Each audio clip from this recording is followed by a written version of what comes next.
बिस्मिल्लाहिर्रहमानिर्रहीम। पीपीआरए के पार्ट 2 देख लेते हैं। देखिए, क्वालिफिकेशन है यानी प्रोक्योरिंग एजेंसी जो है वो कह सकती है सप्लायर से कि भाई किसी भी स्टेज पर, चाहे वो बिड के वक्त जब वो बिड भर रहा हो या काम शुरू कर दिया हो उसने, बिड भरी ABCD ने, मैंने बी को पसंद कर लिया, बी ने काम शुरू किया, मुझे कोई मुखबरी हो गई, मैं कह सकता हूँ बी से अपनी क्वालिफिकेशन दिखाऊँ। किसी भी स्टेज पर वो प्रोक्योरिंग एजेंसी मांग सकती है क्वालिफिकेशन के सर्टिफिकेट और एक्सपीरियंस का सर्टिफिकेट।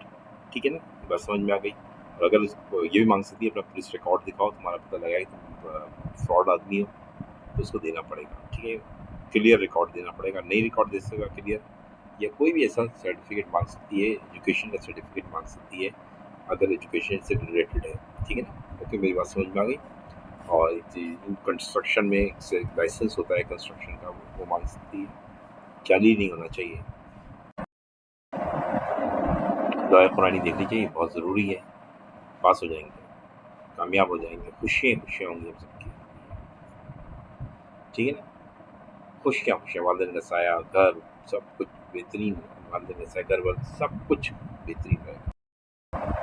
दुआ है, अल्लाह मैं तेरी पनाह, बिस्मिल्लाहिर्रहमानिर्रहीम, अल्लाह मैं तेरी पनाह चाहता हूँ, फिक्र और गम से और तेरी पनाह चाहता हूँ, आजिज़ी से और सुस्ती से और तेरी पनाह चाहता हूँ, बुज़दिली और बुखल से और तेरी पनाह चाहता हूँ, कर्ज़ के बोझ से और लोगों के दबाव से। ठीक है ना, तो ये दुआ मांगा करें। वापस आ जाए। डिस्क्वालिफिकेशन ऑफ सप्लायर क्या है? प्रोक्योरिंग एजेंसी जो है वो डिस्क्वालीफाई कर देगी और बता देगी पेपरा को, यानी अथॉरिटी को। पेपरा कौन है? अथॉरिटी। पेपरा कौन है? अथॉरिटी। पेपरा कौन है? अथॉरिटी। पेपरा कौन है? अथॉरिटी। अथॉरिटी को बताइए हमने ब्लैकलिस्ट कर दिया है, तो वो अथॉरिटी को बता देगी। ठीक है ना, ताकि अथॉरिटी इसको देखे और उसको देखे कि कहीं अनजस्ट तो नहीं और नाइंसाफ़ी तो नहीं हो रही। हो सकता है प्रोक्योरिंग एजेंसी ने जानबूझकर उसे डिस्क्वालीफाई किया हो, तो पेपरा उसको चेक करेगी और फिर उसको फाइनली डिस्क्वालीफाई करेगी। ठीक है ना, फाइनल डिस्क्वालीफाई कौन करेगा? पेपरा करेगी। ठीक है ना, अभी ये 17 सेक्शन 17 और 18 दोनों को आसान लफ्ज में बताऊँ तो 17 में आप उससे क्या कर सकते हैं, आपका जो कॉन्ट्रैक्टर है जिसने बिड भरी थी उससे आप डॉक्यूमेंटेशन मांग सकते हैं, एक्सपीरियंस का सर्टिफिकेट, क्वालिफिकेशन का सर्टिफिकेट मांग सकते हैं, और 18 में इसको ब्लैकलिस्ट कर सकते हैं। ये आपकी ब्लैकलिस्ट काफ़ी नहीं है, पेपरा की ब्लैकलिस्ट फाइनल है। आज ब्लैकलिस्ट ऑफ सप्लायर क्या है, मैंने जिससे बताया, सप्लायर चेक करेगा, सॉरी, सप्लायर को चेक करेगा पेपरा, उसके बाद ब्लैकलिस्ट किया जाएगा। वरना ये जो प्रोक्योरिंग एजेंसी होती है, चाहे ICM है, CA है, PSO है, रेलवे है, ये तो किसी भी बात का पंगा हो सकता है कॉन्ट्रैक्टर से और उसको ब्लैकलिस्ट कर दें। ऐसा भी तो हो सकता है दुश्मनी में कर दें।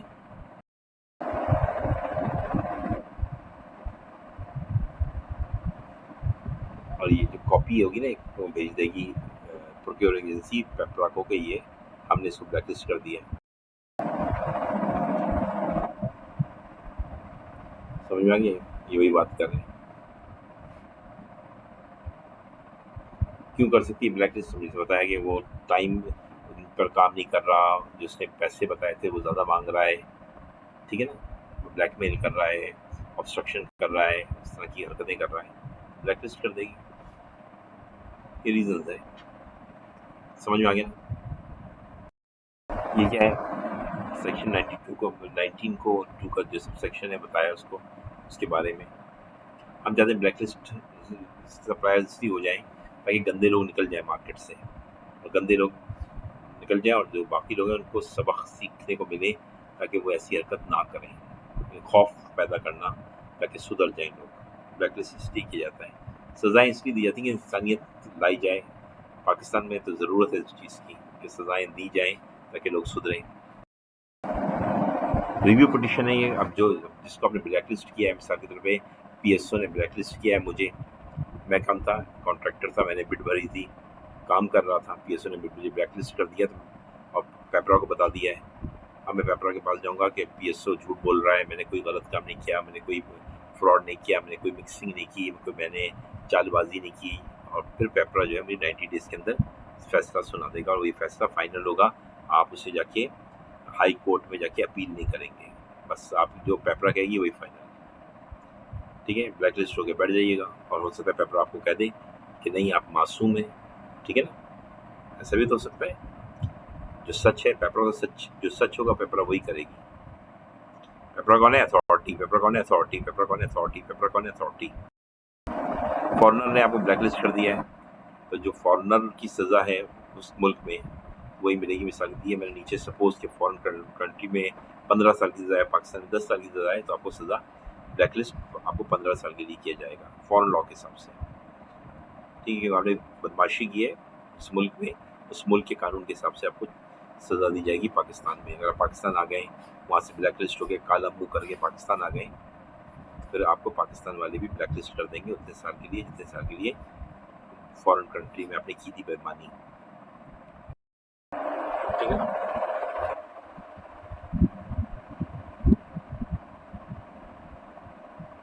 ये वही चीज़ समझाई है, सेम वही बात है मैंने भी आपको समझा। ठीक है ना, और इसकी रीज़न यही है कि आप बाहर के लॉ क्यों अप्लाई हो रहा है, इसलिए हो रहा है कि आपने बाहर बेईमानी की है, आपको सज़ा भी बाहर के हिसाब से मिलेगी। लोग अक्सर क्या करते हैं, फ्रॉड करके, पाकिस्तानियों ने बहुत किया है ये, बाहर गए फ्रॉड किया करके पाकिस्तान आ गए। पाकिस्तानियों ने बहुत काम किया है ये, जो नहीं करना चाहिए था, जिसकी वजह से हमें दुनिया में बेइज्जती होती है। अब एक और चीज़ इसमें बड़ी इंपॉर्टेंट है कि देखिए, बाहर की कोई मुल्क है, उसमें मैं काम करता हूँ, पाकिस्तान में भी काम करता हूँ, और पाकिस्तान के लिए जो मटेरियल मैं दे रहा हूँ बहुत अच्छा है, और बाहर वालों को ये मेरी बुग़्ज़ में, दुश्मनी में बाहर वालों ने मुझे ब्लैकलिस्ट कर दिया, बाहर की कंपनी ने।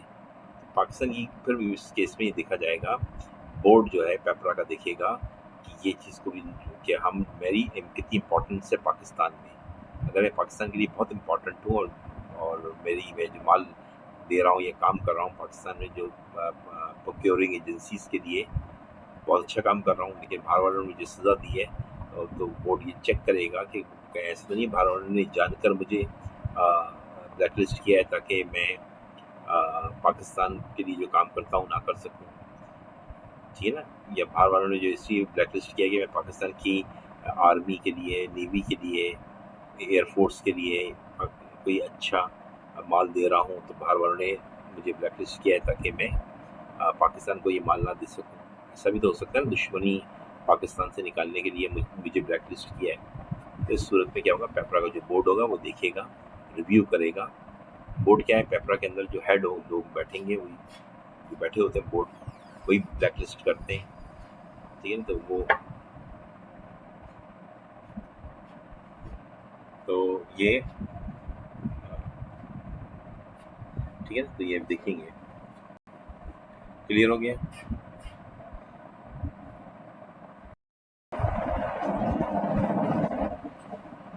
अच्छा, अगर एक ब्लैकलिस्ट हो गया एक आदमी, और तो वो ऑलरेडी काम कर रहा है, तो जो कंपनी काम करा रही है उसको पता लग गया आदमी ब्लैकलिस्ट है, उसने बताया नहीं था, बाद में पता लगा, मैं चुपके से, मैं मिसाल ये कंपनी ने मुझे ब्लैकलिस्ट कर दिया था, मैंने बिड भर दी, और दूसरी कंपनी में मैं काम कर रहा हूँ, उस कंपनी को पता लग गया, तो मैंने पिछली कंपनी में ब्लैकलिस्ट हो चुका हूँ। तो वो कंपनी की मर्ज़ी है कि मुझे कंटिन्यू करे या मुझे क्या नाम है, निकाल के नया जो है वो दे दे, अखबार में ऐड वगैरह, और नया कोई आ जाए मेरी जगह। लेकिन ऐसा करेगी नहीं।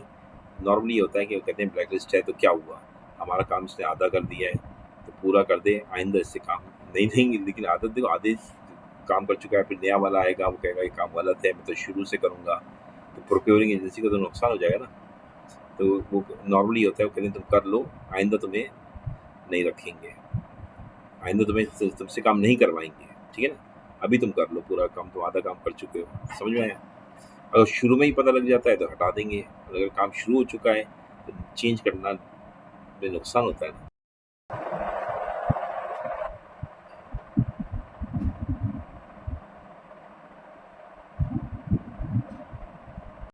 ठीक है ना, तो ये भी वह देखें, पढ़ लें, वही चीज़ मैंने समझाई है आपको, ये वही इंग्लिश में लिखी हुई है।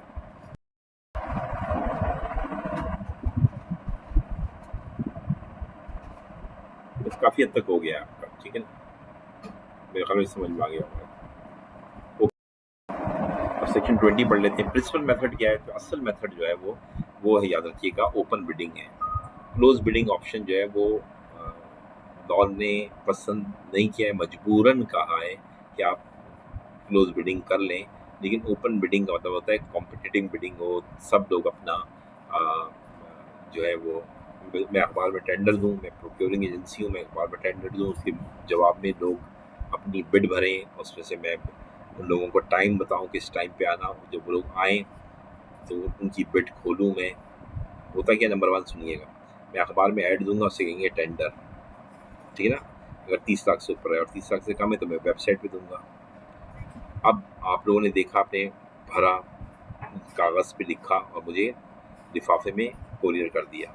अब मैंने जब टेंडर दिया होगा ना, उस वक्त मैंने डेट दी होगी कि मैं टेंडर जो है इस तारीख को खोलूँगा। फिर सुनिए, मैंने कल एक कहा कि मैं एक बिल्डिंग बनाना चाहता हूँ और मैंने पाकिस्तान में रखा तो 15 दिन का टाइम दिया और उसमें ये भी लिख दिया कि 15 दिन का टाइम है आप लोगों के पास और उसके 5 दिन के बाद हम बिट खोलेंगे। आप लोग सुबह 10 बजे पहुंच जाइएगा मेरे दफ्तर।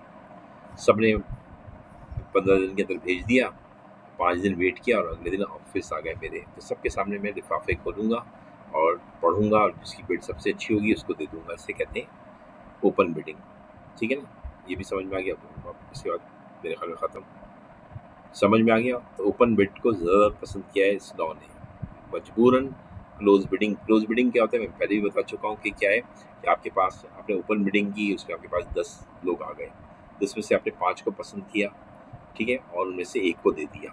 तो आपके पास बाकी 4 हैं, ये आपके पास हैं और 1 जो है आपके पास काम कर रहा है, ठीक है ना।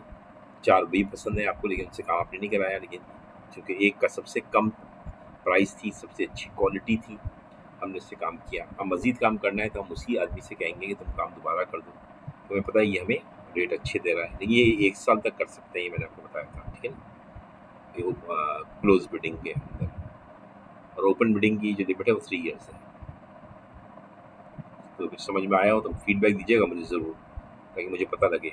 फीडबैक व्हाट्सएप पे नहीं दीजिएगा, यूट्यूब में ही दीजिएगा, यहीं पे, ताकि मैं इसे पढ़ूँ और यहीं आपको जवाब दूँ। ओके, कुछ समझ में आया?